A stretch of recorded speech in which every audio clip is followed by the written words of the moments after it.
नमस्ते किसान भाइयों, आज जानते हैं अल्ट्रानेक्स के बारे में। अल्ट्रानेक्स एक अदामा कंपनी का खरपतवार नाशक है। इसके बारे में जब हम गन्ना लगाने वाले हो या मक्का प्लांटेशन करने वाले हो, तब लगाने के बाद 2 या 3 दिन के अंदर हमें इसका इस्तेमाल हमारी फसल में किया तो कम से कम 20 या 25 दिनों तक हमारी फसल पर कोई भी घास नहीं जर्मिनेशन या नहीं उगती, यानी कि घास नहीं आने देता। ये हमें इसका इस्तेमाल बिजाई के बाद 2 या 3 दिनों के अंदर करना है। बात करते हैं इसकी टेक्निकल की। इसमें जो टेक्निकल आता है अट्राजिन 50% जो आपको पाउडर फॉर्म में मिलता है।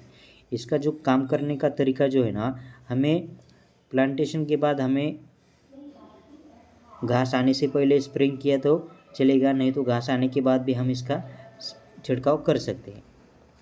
ब्रॉड स्पेक्ट्रम हर्बिसाइड है, यानी कि जितनी भी सकड़ी पत्ती और चौड़ी पत्ती वाले घास होती है अपनी फसल में, उसे उगने नहीं देता, यानी कि मिट्टी से ऊपर नहीं आने देता।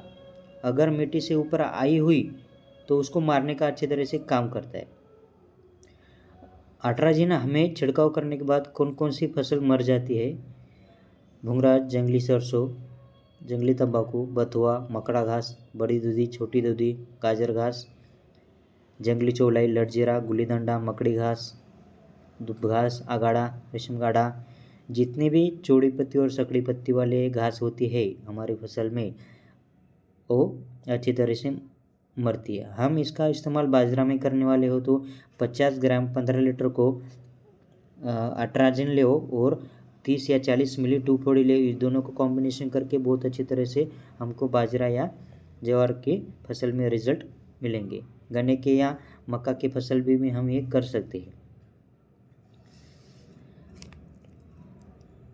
इसकी डोज की बात करें तो गन्ना और मक्का की फसल में हम इसका इस्तेमाल करें प्री इमरजेंस के लिए तो 600 से 800 ग्राम प्रति एकड़ का इसका डोज है। इसकी कीमत की बात करें तो 500 ग्राम का पैक 200 या 250 में आपको मिल जाएगा। इसके साथ आप मक्का या गन्ना में हम इसका इस्तेमाल करेंगे पोस्ट इमरजेंसी, यानी कि घास आने के बाद फसल में, तो इसके साथ आप 2,4-D ले सकते हो। 2,4-D और अट्राजिन का बेस्ट कॉम्बिनेशन है। ये 2 तरह के घास मारता है, सकड़ी और चौड़ी पत्ती। 2,4-D होने की वजह से जो भी अपनी फसल में चौड़ी पत्ती वाले घास होते हैं उनको अच्छी तरह से वो क्लियर मारने का काम करता है। आप जब छिड़काव करने वाले हो तो मिट्टी में अच्छी तरह से नमी होनी चाहिए। वो जो भी छिड़काव लिए पानी ले रहे हो सॉल्यूशन के लिए, वो अच्छा होना चाहिए, क्लियर होना चाहिए, उसे मिट्टी नहीं होनी चाहिए उसमें। थैंक्स। जय किसान चैनल पर आप नए हो तो लाइक, शेयर एंड सब्सक्राइब ज़रूर कीजिए अपने जय किसान चैनल को। जय जवान जय किसान।